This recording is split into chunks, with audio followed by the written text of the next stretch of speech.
I am lovely. How about yourself? I'm doing great. Steve and I are meeting each other for the first time here virtually, and he's got so much to offer. So excited to have you on.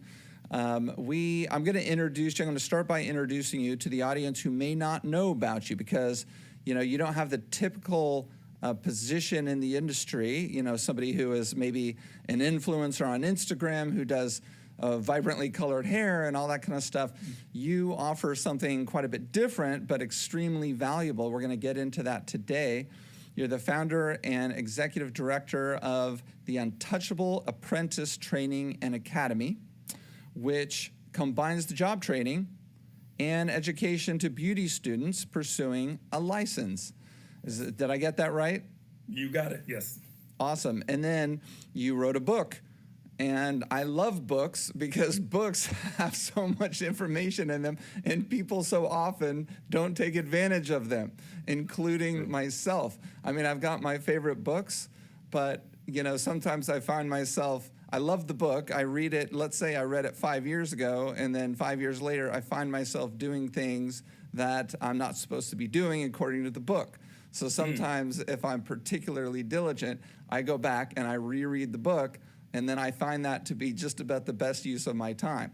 So you wrote a book called Mindset of Acquiring Wealth, which is a financial guide for salon professionals. And so, a topic more valuable I cannot imagine. So that's why you're here. That's why we're talking. But I want to start with who you are, where are you from, and how did you get into this business? Ooh, I'm a legacy kid. My dad was a barber, so I grew up in the barber shop. And my dad created a hair care product back in the 70s for Jerry curls. It was called Good Fred Oil. And, it was probably, same thing with, Good Fred, Stay Soft Fro, World of Curls, Carefree Curl. It was in that dynamic. And my start into the beauty industry was basically I ran around all day long to beauty supplies and to barbershops delivering product for curls back in the 70s. And from there, that's kind of when I got the introduction to who the beauty professionals were, because every weekend I would run around and deliver product. So when I graduated from college, I saw, based on my dad's barber shop, that there were a lot of people making good money, but didn't know what to do with it. They were hiding from, didn't want anybody to know who they were, car in their mama's name, apartment in their mama's name, house, all that good stuff. You mean they were getting paid? They were getting paid in cash. They didn't want to pay taxes on it, right? That's what you're talking about. Yeah. Yeah, they were hiding from the IRS at that point. So my first gig out of high school was with New York Life, and all I did was promoting and selling financial packages to hairstylists. Life insurance, disability insurance, putting together retirement plans, that kind of thing. I was kind of hanging out in that space, visiting salons. Monday, Tuesday, Wednesday, I would have my appointments. Thursday and Friday and Saturday, salons are busy. And next thing you know, I'm hanging out with one of my guys pretty much every Friday and Saturday at his spot. And, he's got a crowded space. So one day I said, man, you want me to help you out a little bit? I can shampoo somebody or something. And somebody's like, yeah, right. So next thing you know, I take her back to the back, shampoo her. And she's like, you know what you're doing? I'm like, yeah. How did you know how to shampoo somebody? Just because I was in my dad's barbershop. Yeah. I was rinsing out. He would have us, or he would have me when they were doing curls and relaxers and stuff, go rinse her out so I could start the next one. That's what my dad would have me do all day in the shop. Yep. And I get paid for that. So I knew how to work a shampoo bowl. Yep. And so I would do that. And then next thing you know, I'm hanging out with him. I go back next week. Same girl comes in. Come on, you ain't doing nothing. Come shampoo me. So next thing you know, I'm shampooing her again. And I started doing that on a regular basis with him. So I said, well, why don't I go on and get my license? So that's kind of where when I got my license in the 80s, now it's an apprentice license. It used to be called a junior operator license. So I got my license as a junior operator back in 1984 and been working in the salon. I mean, I've had my cosmetology license since 86, my barber's license in 90. Started teaching community college in 2000 and still teach community college to this day. Oh, wow. Okay, so where do you live? Where did you do all this? What state? In LA. I'm an LA guy. Oh, got it. Amazing. Okay. Yeah. Which community college? Well, I'm currently at Compton College. Okay. But I've been at El Camino College, Santa Monica College, PCC, Riverside. I've worked adjunct at pretty much all of those schools. Amazing. Okay, and so when you're working at these community colleges, you're working in their cosmetology group. Yes. Yes. I'm an instructor in the cosmetology department. And to the point about the book, I knew about the business side. I know students didn't know. So I've been teaching these business principles to my students, ever since I started, because I knew that the cosmetology school didn't teach that. And that's one of the things I was making sure that they knew and understood by the time they left.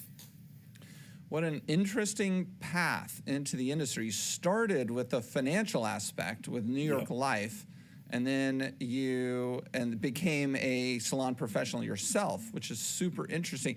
And I just have to know, have you been good at taking your own advice? Financial advice? Yeah. My dad made me do it way back when. I mean, I've had, I've been blessed enough to have saved quite a bit of money through my insurance policy, and own property between my house and the commercial property that I put my salon in. My dad kind of instilled those things in me. Why pay rent when you can own, that kind of thing. Yeah, super cool. Okay, so when did you write the book? So we kind of now have a landscape of your career. About when throughout your career did you write that book? COVID. Hey guys, welcome to Forward. We're a new type of doctor's office that's providing preventative primary care. We've got You wrote it in COVID, of course. COVID, right? I was down. I always had a format for how I taught it because, the community college is on a 8-week or 16-week schedule. Okay. So during COVID, you're not doing anything.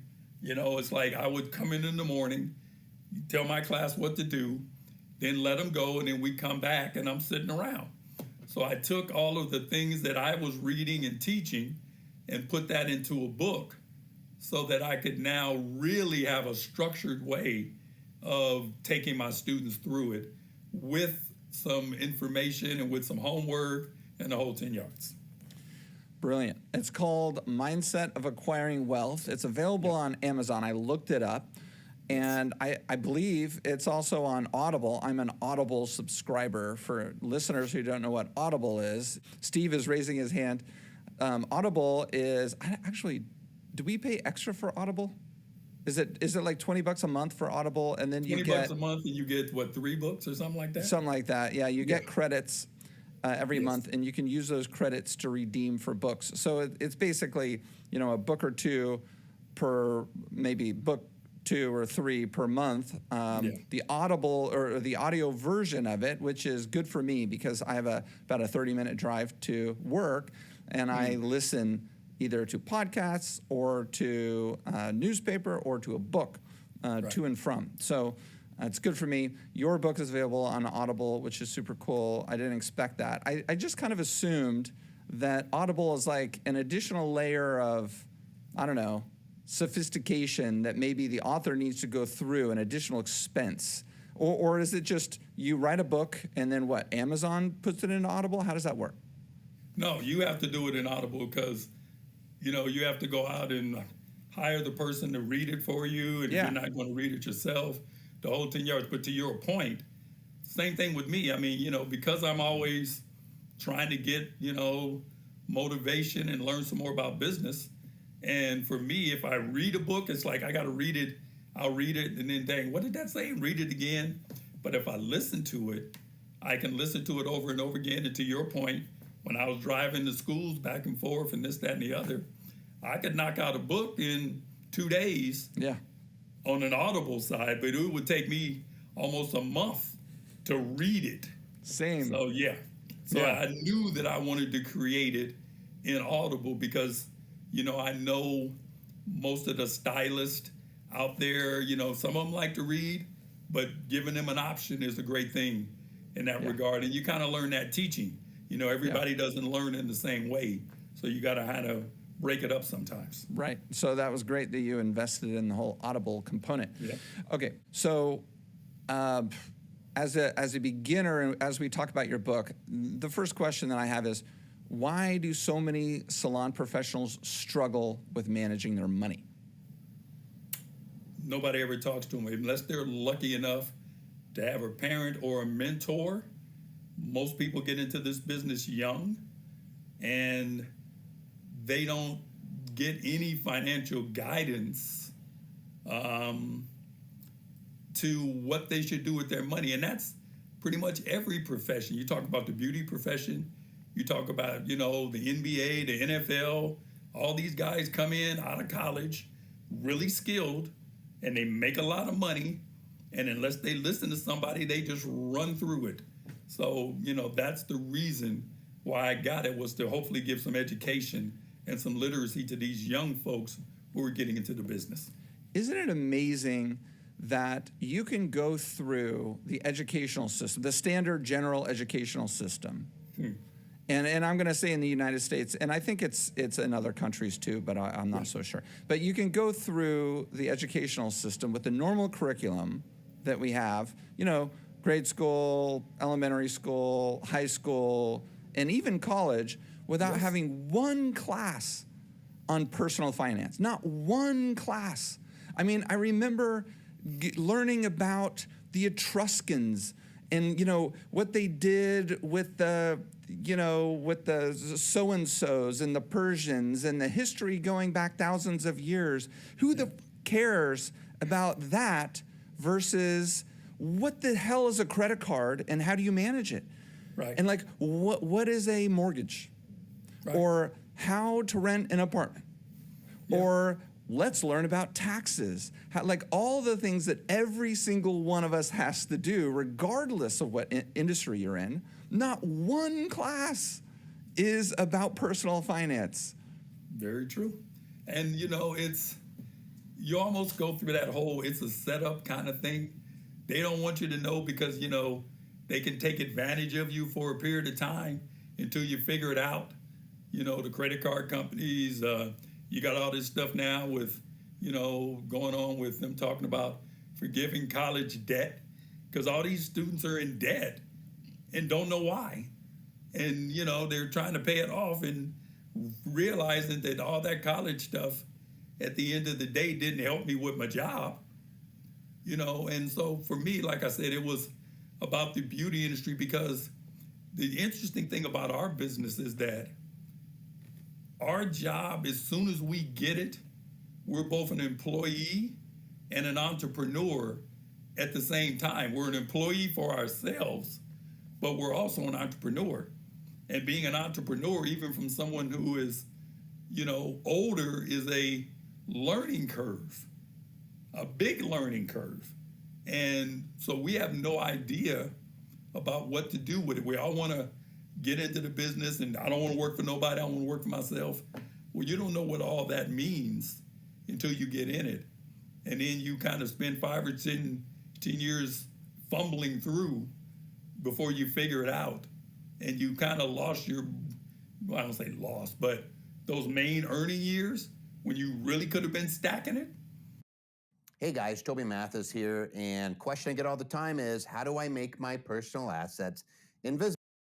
You're going back and thinking, dang, I wish I knew now what I knew then. Mm-hmm. So my goal is to give you that knowledge now as opposed to wait until then. Absolutely. Okay, so let's talk about those mistakes that people tend to make. Give me the top 3. Saving money. That's the big thing. And again, not knowing your numbers. So we talk about numbers. You need to know, like I have my students when they leave me. And I hate to use the word budget, but it's about knowing what your numbers are. So I tell my students every semester, I give them a sheet and I tell them to write all their expenses. Even if you're living with your mama, write everything down of what you spend every month.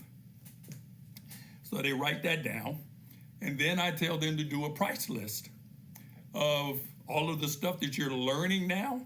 Do a price list of how much you're going to charge for those services. And once you finish, and now I want you to tell me, based on the number of expenses that you have and based on your price list, how many clients do you have to do every month in order to pay your bills? No, hold on. I'm gonna pause you there for a sec. So Sure. when you say expenses, certainly you don't expect, the cash that's in your pocket from tips that you go to Starbucks every day and spend the coffee. You don't expect that on there, do you? Yeah, all that.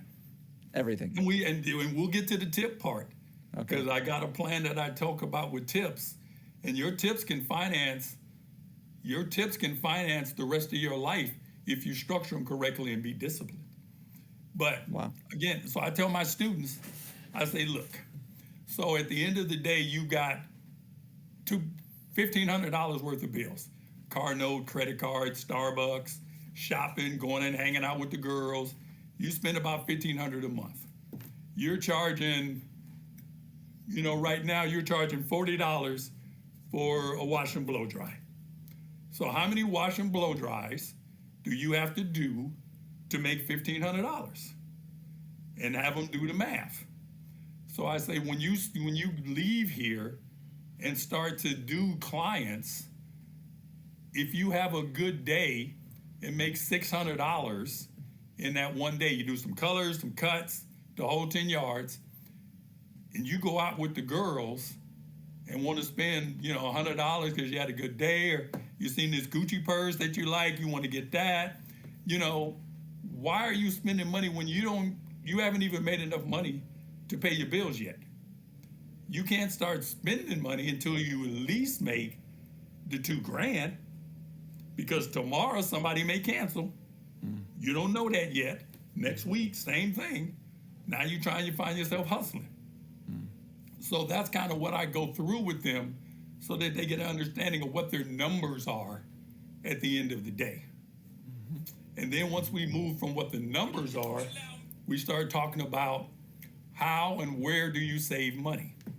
So I start to explain, the banks, where you can save money, the bank, credit unions, things like that, and what kind of interest rate they pay you. And that's where we get into the difference between simple and compound interest. Because if you understand compound interest early, compound interest can work for you. The eighth wonder of the world, it can work for you if you understand it and put money into that on a regular basis. Amen on that one. But before we go on to compound interest, in other words, getting your money to work for you, Right. I have to mention that bank fees. Bank fees are one of the main ways that the banks make money, right? Yeah. Whether it's the bank fee of going to another bank's ATM, and of course they charge you. And when people complain about this, it blows my mind, because, you can decide whether to have, enough money in your pocket or a credit card that works, so you don't have to go to another company's ATM. Yeah. But if you do that, it costs you whatever, $20, which is just the biggest waste of money, right? The other thing that I know people struggle with is when they hit bottom with their checking account and they get like an NSF fee. It's $35. I think it's actually more now, maybe $40 or $45, because they hit bottom because they didn't know their numbers, to your point, and they hit bottom, and then boom, $45 vanishes from your checking account, and what a waste, right? And that money, that $45, can vanish without even you having any money. Yeah. You go from, you got 12 and it's $40. Now, next thing you know, you got a minus 28. Right. They gonna get their money. Right. Okay. So this is all part of knowing your numbers. Yep. And the listeners are thinking to themselves, oh crap, you mean I need to log into my bank account and I need to look at all this stuff and I need to write it down? I know. Part of being an entrepreneur. It is part of being an entrepreneur. Part of managing your money is the discomfort of becoming aware of it. And Yes. I know very well that there are certain emotional elements to this that are very uncomfortable. Some people feel shame. Some people feel bad about themselves when they look at their bank account and they see things not working very well. So do you want to address that? Well, and again, to your point, the shame, the things that you feel are valid, but they're there for lack of knowledge. And at the end of the day, you need to find someone who can educate you on those things in a way that you can understand it. Now, one of the things that, again, our industry suffers from is that people don't take us seriously. They think hairstylists are just, man, dealing with them, boy, man, they be all over the place. Nobody really takes us seriously in that regard. So for me, and again, this is kind of where I was at in New York Life, when I was telling them I was dealing with hairstylists, they're like, everybody's known one that they've tried to get with. You make an appointment, and next thing you know, they cancel, and they late, and they make, so you just give up on them. And some of that is because they don't live a structured life. And again, they're at the end of the day, they don't feel beholden to anyone because, they do what they do and it is what it is. So for me, it was about trying to get these young folks to trust and understand that you need the help, and then be professional about going out and getting it done. And that's what me and my team do, is go out and talk to hairstylists about it and try to talk to them in a way that they understand what's going on, not talking down, having them ask enough questions, giving them an environment to say, man, I don't have a clue what you're talking about. And then breaking it down for them in a way that makes sense, and just being willing to take question after question after question so that they can understand it. Yeah.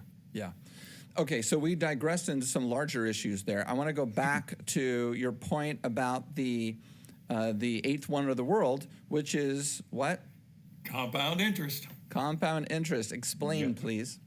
Well, again, compound interest is, by definition, let's say you've got an investment of $10,000 and it's earning 4%. I'll give you a nice round number, let's say 5%. So 10,000 times 5% is $500. So every year in a regular simple interest account, that $10,000 is going to make you $500. And you put it in there for 20 years, that $500 grows to $10,000. I think that's the math is right. But compound interest means interest on top of interest. So the first year, both your accounts have 500. The second year, the simple interest is based on 10,000, whereas the second year in your compound interest account is based on 10,500. So you get more interest because the balance is higher, and that continues to grow for a number of years. So you'll get to the point where the same, and if we use that example, let me put my glasses on here. The same account would have 22,000, 10,000, and I'm sorry, $400. Whereas if it was compound interest,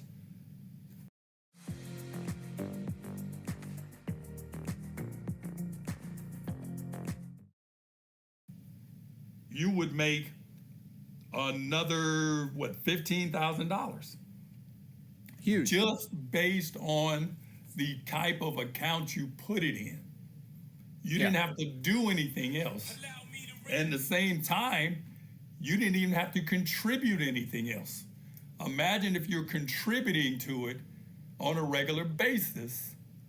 And that's where that's kind of where we start to structure a plan that makes sense in that regard. And that's the TIP plan that I talk to all of my students about. So this sounds like working smarter, not harder, which is, of course, what everybody wants to do, but not everybody does. So hopefully we're encouraging everybody to put, some additional thought into this. And one of the reasons why this matters particularly right now is that interest rates have gone up. And, everybody knows that, mortgage interest is a lot higher now, so it's harder to buy a house. But the inverse of that is that if you have cash and you put it in a bank, they're going to pay you a lot more today than they were 2 years ago. They weren't paying you jack squat 2 years ago. I think I was getting 0.02% in my Wells Fargo checking account. And now I'm getting about 4%, which is amazing. And there's nothing better than looking at your checking account and seeing the free, $125 or whatever that gets plopped in there at the beginning of every month. It's just the best. Didn't have to work for it. Your money should be working as hard for you as you're working for it. That's right. And so to take what you just said and bring it to like the practical level of everybody's day-to-day, you have to go into the bank or call. I'm sure you can call somebody. I go into the bank. Maybe it's because I'm 47 years old. But I go into the bank and I talk to somebody there and I say, okay, I've got $10,000 in my checking account. Tell me the way that I earn the maximum amount of interest on this $10,000. And then they'll tell you what the options are. But if you don't do that, they don't just automatically put it in the highest yielding account, do they? No, not at all. Not at all. No, I mean, you'll stay in that simple interest and that simple savings, until, to your point, until you go in and have a conversation and get the education about the other things that are available to you in that regard. I mean, it's just like, it's like learning about hair. I mean, you come out of beauty school with one set of skills, but you got to take classes to, get you to that next level. Mm-hmm. There's 8 different balayage techniques. Everybody creates their own little thing. But how did you get that? By asking questions and trying things. Mm-hmm. Same thing with money. Yeah, exactly. Same thing with money. And the things with, exactly. The money environment changes just like the trends in the salon change. And you need to go in every once in a while and ask questions and make sure. My account, I want to say it was like 8 months ago, I went into Wells Fargo, which is where I bank. And I said, I had time. And so I sat down with one of these people there and I said, what am I earning? Because they don't make it clear, by the way. They don't make it clear, like when I log into my account, my wellsfargo.com, they don't make it clear what your account is earning. And they probably don't do that on purpose. So you've got to go in there and you got to ask, what am I earning? And the lady taps on the keys, click, click, click. And then 2 minutes later, she's like, you're earning 0.05 squadoosh on your account, Right. And then there's 3 options, and then you can choose the option. Now, as you get a little bit more money, and this is one of the big incentives for saving, is that when you have a little bit more, let's say you don't have 10, but maybe you have 50. So over time, you've accumulated 50, and in most banks, they pay you a higher interest rate on the 50 than they do the 10, which is, grows the money even faster and gets you more free money. Yep. And it's tiered, to your point, it's tiered. And, so we go through and talk about the different places that you can save money. A bank account, a savings account, a money market fund, which is basically a checking account that you can have with an investment company. You can put your money in those. And then, I'm an insurance guy, so you can also use insurance as a vehicle to save money in. People talk about, why would I do insurance and this, that, and the other? Again, when you compare the fees that an insurance company charges to the fees of a bank, you'd be surprised how much less those fees are. And there's advantages that tax. You want to start a business, but odds are you won't. Why? Just take a look at the numbers. That compound interest is available, and there's safety involved at the same time. The flexibility of leveraging your money. Okay, you want money out of the bank, you got to take it out. You want money out of an insurance company, they just give it to you. So there's different products that are available that we discuss that, give you the options at the end of the day. And so you cover this stuff in the book. Do you cover the insurance option is really interesting, and one that, I'm sitting here listening to you and I'm thinking, I'm not sure I knew that. So you talk about that in the book as well? I give an overview of it because everyone's scenario is different, but we do give an overview of insurance. Yes, because again, having been in this for a while, I had a Merrill Lynch checking account back in the day when I had my stocks at Merrill Lynch. But to your point, Merrill Lynch, and and I'm a savings guy, not an investment guy. If you want to invest, that's different. I use the things I talk about with the stylist are about saving money, not investing money. And if you're looking at vehicles that can save you money, then insurance is one of those options that's available to you, because you talk about the third tier of what the book is and what I practice is protection. Insurance for liability insurance for you as a professional. Just like auto insurance protects you when you drive. Life insurance protects you when you die. I'm sure like I know. I've known many of folks, they pass away, and next thing you know, they got a GoFundMe because nobody put in protection into place. Yep. And again, the younger you are, the cheaper it is. Just like the earlier you start, the more money you can make. So I try to get these things out to folks early so that they can understand the value of having them and the value of getting them young so they don't cost a lot of money, and how they can protect and provide for you over your lifetime. Absolutely.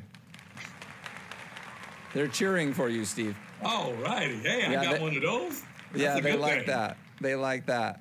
The people like it. Okay, so there are some listeners driving to the salon, and they look over on their passenger seat, and they see their Prada purse, and they're like, I don't know, Steve. What you're talking about doesn't sound like a lot of fun. And I'm not saying you can't have that. I'm not trying to talk, it's like, look, I've driven a Mercedes since I started doing hair. Always used, never knew. Big difference. But I've driven a Mercedes. I was my dad wore cowboy boots to work, and I'm like, why? And he was like, how comfortable they were. So until I got a pair, I didn't realize that. And next thing you know, my wardrobe was some jeans, cowboy boots, and nice little button down. I had 28 pair at one point in time. Every skin. Cowboy boots? And every color. That's crazy. Every skin. So I'm not saying you can't have your things, but at the same time, I saved money. Yeah. At the same time, I saved money. It's all about the proportion, right? You don't want to spend disproportionately to what you're saving. Yeah. It's about skewing heavily towards saving.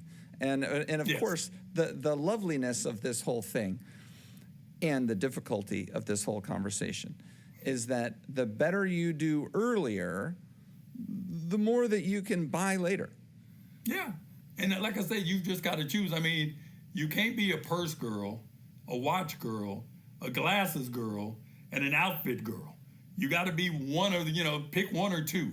Like Well, I said, now you're hurting our audience. Now you're hurting the audience. I'm just saying, you got to choose Kidding. one. Yes. You got to choose one. I didn't wear a lot of jewelry, didn't wear a lot of nice watch, never owned a Rolex. Buy Benz, but never owned a Rolex.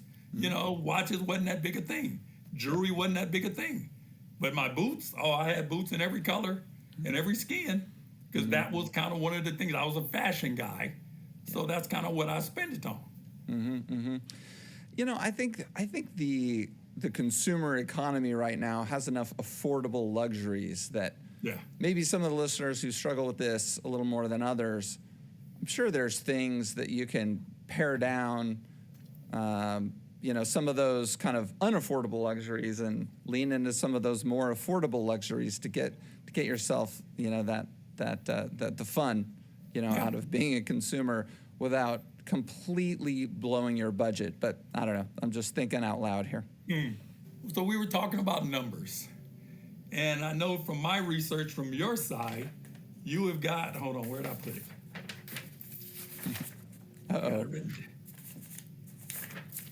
You have got 16 different salons in California, Colorado, 1, Texas, and Washington. We have 25 salons. Right. How different from a number standpoint, how different were the numbers for you when you talk about knowing your numbers? Were any of those numbers the same for any one of those salons? No, they're all different. They're all different. But when you get to the next one, you've had to learn 25 different sets of numbers in order to run your business. And what I'm telling a salon owner is, the only thing you got to know is your one set of numbers. That may change, but you just got to know your one set. But if you talk about expanding and doing other things, you look at an entrepreneur like yourself, you had to know 25 different sets of numbers. Yeah. And the average stylist, you just got to know one. So what you complaining about? Yeah, I hear you. And the biggest problem for us is the lease with the landlords, because those things are 150 pages legal size with little tiny writing, and one passage in the lease points to another passage, which points to another passage, which conflicts with the first passage, and then making sense of it is a little bit of a lot of science and a little bit of art and a lot of interpretation, and that greatly affects one location from a different location, and that complexity really requires, we've had to hire full-time employees to do nothing but sit there and understand the leases. Having a lease directly with a landlord, like a professional institutional landlord that has an actual building, is like, it's mind-numbing. But anyway, I'm kind of semi-ranting and complaining here. But your point, your point is knowing your numbers, and and if you don't know your numbers, you get your face ripped off. Yeah, and to your point, what you're talking about, knowing your numbers means in this location, I need to have at least so many suites, for the numbers to work. Whereas in this location, I don't need as many.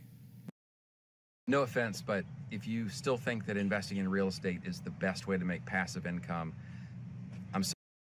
And that's varying from place to place at the end of the day. And, so now you're talking about the square footage and can I fit them in, and working with the architect. Knowing your numbers is a detailed thing that you got to know regardless to what business you're in at the end of the day. That's right. Okay, any other money tips before we move on to Untouchable Apprentice Training and Academy? No, those are the main things that we talk about. Again, it's about knowing your numbers.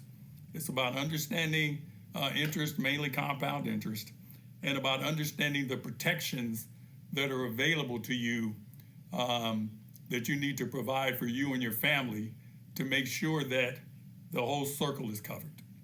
Right, and you don't suffer some catastrophic event personally in the salon or wherever that can blow the whole thing up. And this is, of course, what insurance is for. We've had episodes on insurance that specifically focused and, beat a dead horse about insurance, and hopefully people liked those and did something. But it happens all the time with people. You maybe don't always hear about it. You don't read about it in the news, but something happens in the salon, and then you get sued or something, and then it blows the whole thing up. You don't want to do that. Yeah, and I know for you, because one of the things I did when I was researching you and what you do for your stylist and stuff like that is you're making sure that Aflac is available to your folks that are in your salons. That's right. We do a couple things. We offer professional liability insurance as a normal part of somebody working at Salon Republic. And then, yes, we have I don't want to call it a deal with Aflac, but we have kind of an arrangement with Aflac where they save some money because so many Salon Republic people have signed up for the Aflac disability and other elements. Yeah. And it's phenomenal. It's cheap. Yeah, and part of that is the critical care plan. And that's a separate, I represent a company with the critical care plan. I'll give you a quick story regarding this. I've been in the insurance business for years. I go to a meeting for a company that's launching a new product, and it's called Critical Care.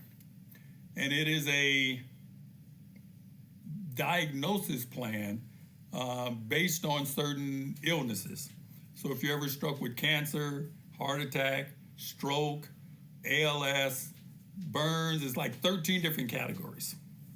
And what they realize in the insurance industry is that those things don't necessarily take you out, but they do put you in a disability mode without you necessarily being disabled. So you can't collect disability if you're going to chemo. But you still need money because you can't go to work when you're going to chemo. Mm-hmm. So the critical care plan, I'm listening to what they're talking about, and I'm thinking it's like, okay, well, my wife, her mom had ovarian cancer. Her dad had prostate cancer. Statistically speaking, she's got, that possibility genetically.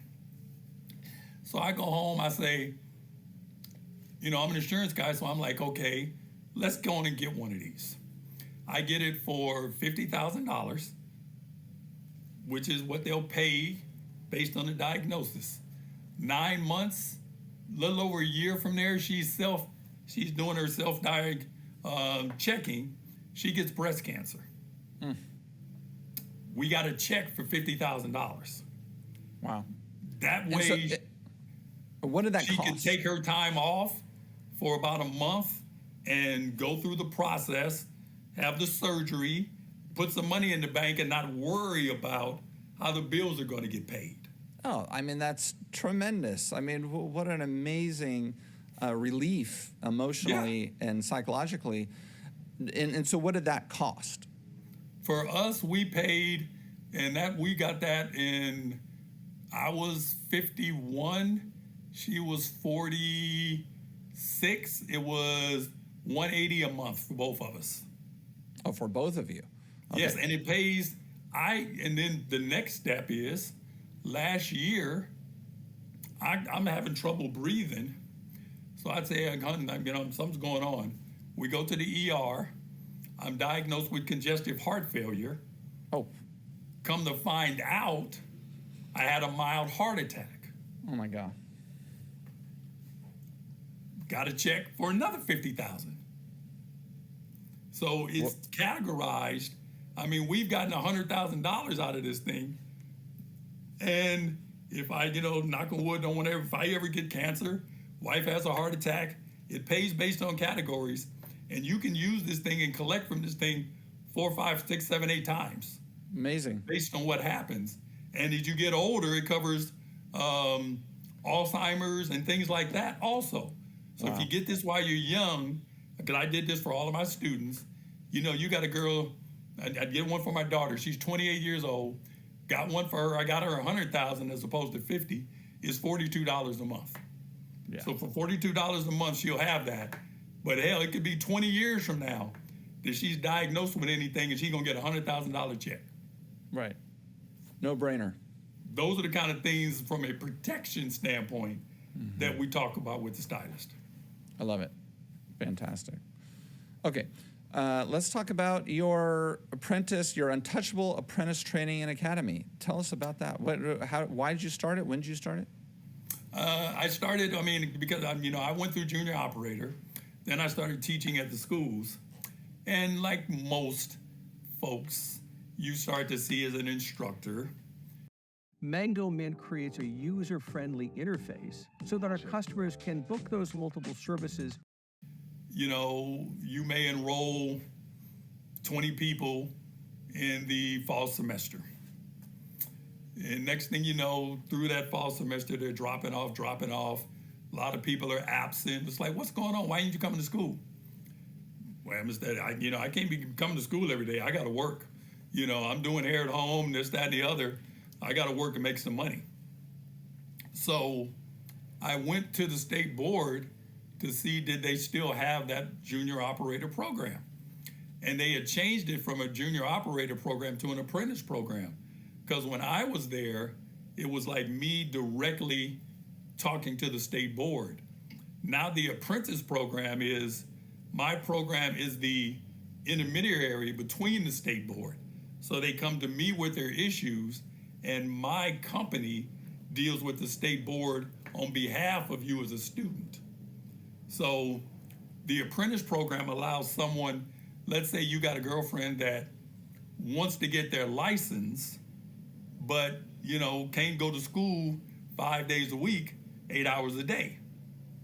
The apprentice program allows you to work in a shop and get your hours while you're working in the shop, as opposed to going to school.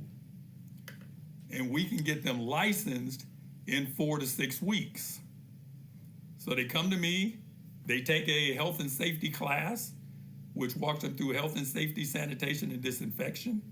Once they take that, then we take the information from the stylist and from the individual, send that to the state board, and the state board issues them an apprentice license. And now that individual is working underneath that stylist in the shop and tracking their hours in the salon, and they can get paid and do clients while they're in school, as opposed to, because even when you're in school, you're doing clients, but you're not getting paid. Right. The school is. Right. So this is the advantage for individuals who want to get their license without going to school. Right. Hell of a deal. Is it a different? Recently we've had the reduction in hours required at school. Has there been a change in the number of hours for apprenticeship? Because I think the last I heard, apprenticeship hours in California were something like 3,000. 3,200. 3,200 for the salon, 240 hours for the theory. They did not change that at all. Okay. So you still have to do the 3,200, but I tell students all the time, it's like, look, yes, you went from 9 months to 5 months at school, but you got to be there every day, Yep. 5 days a week. Not getting paid. And you got to pay them. You got to pay them. You're not getting paid. You can pay me, but you can go to the shop every day and do clients and make money and get paid. Yeah. So which option do you want? Now, you still got to do it for 2 years, but you tell me which way you want to go. Sure. And what would you say about the education itself? Because in all the many years that I've been in this industry talking to hairstylists, all of whom have been to school, they get out of your typical school, and then the real education begins when they're in the salon. What do you say? Well, again, the downside of the apprentice program is that you only know what the stylist is training you knows. Yeah. So you're working for a colorist, you may only learn color, not how to cut, how to style, and how to do some of the other things. So, and again, this business is always about continuing education at the end of the day. So, it just becomes a matter of, if you're in the apprentice program, then you may need to take classes from individuals to grow your knowledge while you're in that program or once you finish that program. And if you're in school, same thing. Because as much as the school tries to teach you everything, our main purpose is to get you ready to pass the test. So once we get you ready to pass the test, and then there's certain things you have to do per the state board in order to just complete school. So, you got to do 240 hairstyles, so many haircuts, so many hair colors on your little time card. And that's what's taking up all your time. So how do we squeeze in all the techniques from the salon into that same time frame is the challenge at school. Got it. Very interesting. I think it's fantastic. And when did you start that? 2017. Okay. So it's pretty new. And we've got about 60 students enrolled now. It's funny, we try to get the word out, and hopefully this will be a good vehicle. You do social media and all that stuff. But most of the people who come to us either come from referrals or go to the website with the Board of Barbering and Cosmo and look up apprentice and find out that we're out there and do it in that regard. And, we work with the Department of Rehabilitation. So, folks who are, with cow jobs. So, we're trying to get out and let people know that if they're young and they want to get into this industry, that this is an option available to you to work directly in a shop as opposed to going to school. And, we get a lot of people that want to take advantage of it. Absolutely. And so what is your website? The website is untouchableaa.com. And then you'll just go to apprentice and you can register there. We have a class every month, the 1 week training, the health and safety training. We have a health and safety class every month where we're taking in new students. So like we just finished last week for health and safety, got the applications back, the paperwork back. Those people will probably be licensed by the end of September. Very cool. And is this California only? It is available in other states, but again, for me, yes, it's California only, but there are other states that do have apprentice programs. Similar programs. Got it. Similar programs, yes. Got it. If you could wave a wand and change anything about the industry at all, what would it be? In this video, which is just over 2 minutes long, I want to show you how to create this. I mean, I'm working on doing what I would like it to be, and that is financial literacy education.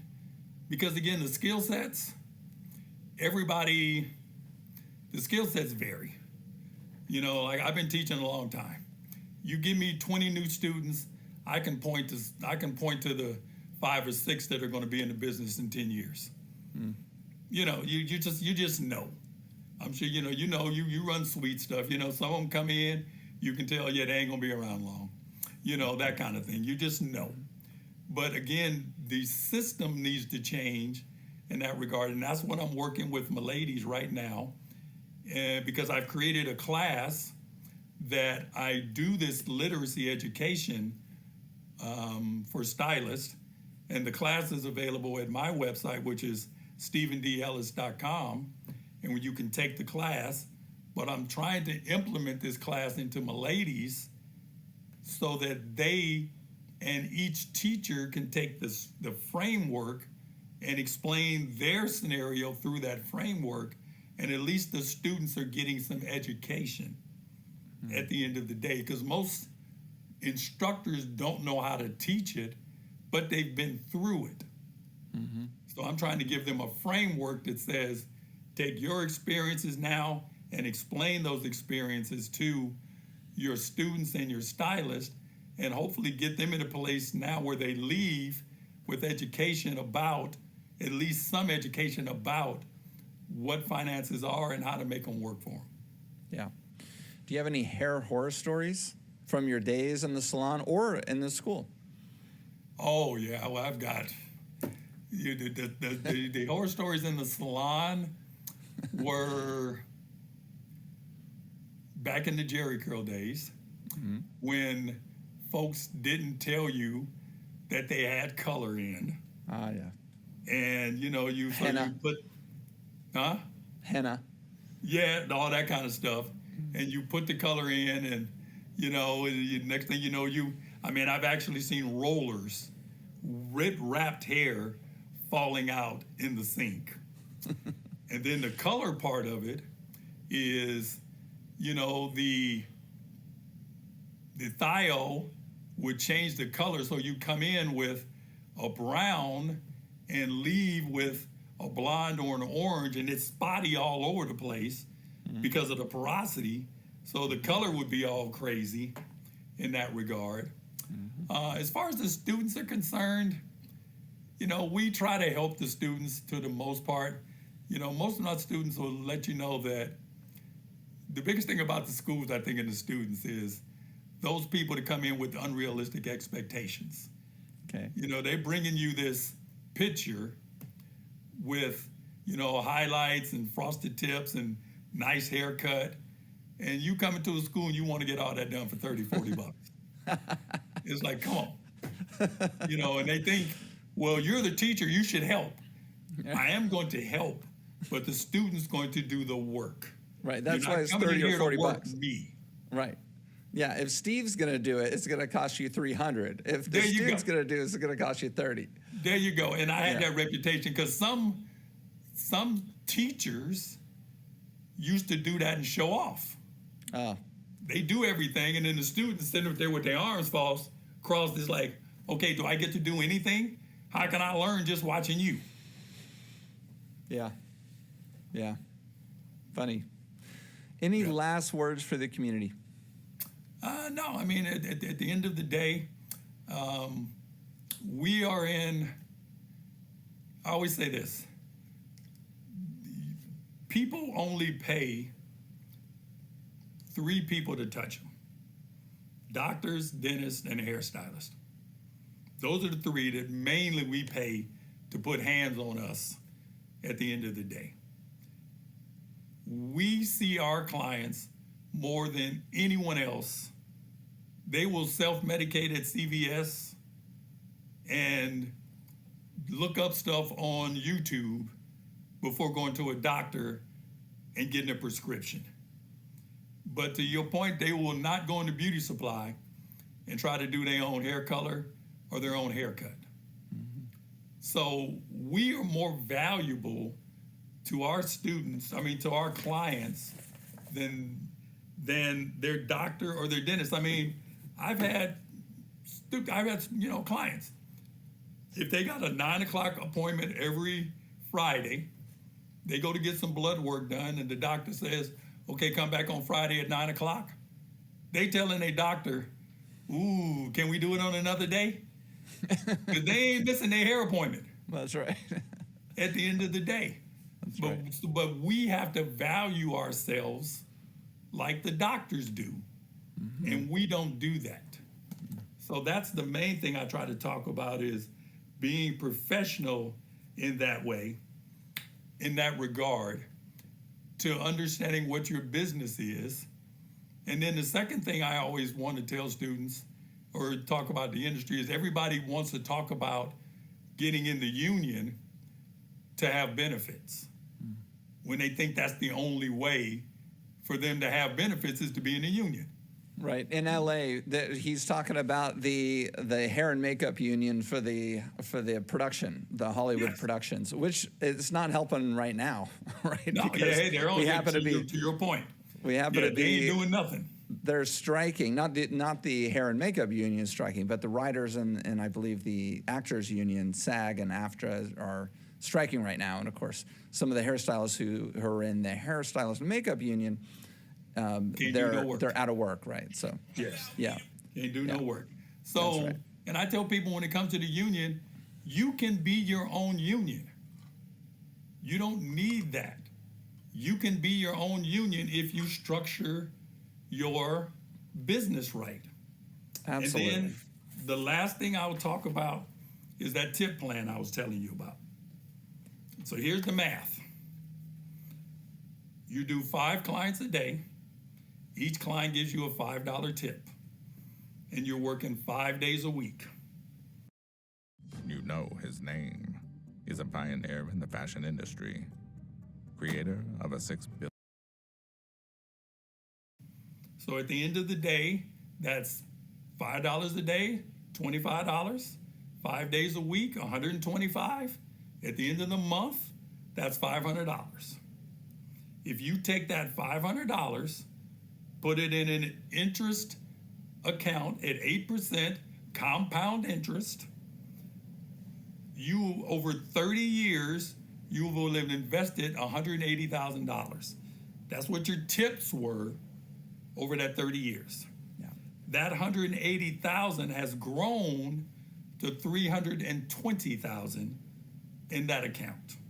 Yeah, amazing. And that $310,000 can provide you with almost $30,000 a year of retirement income at age 60.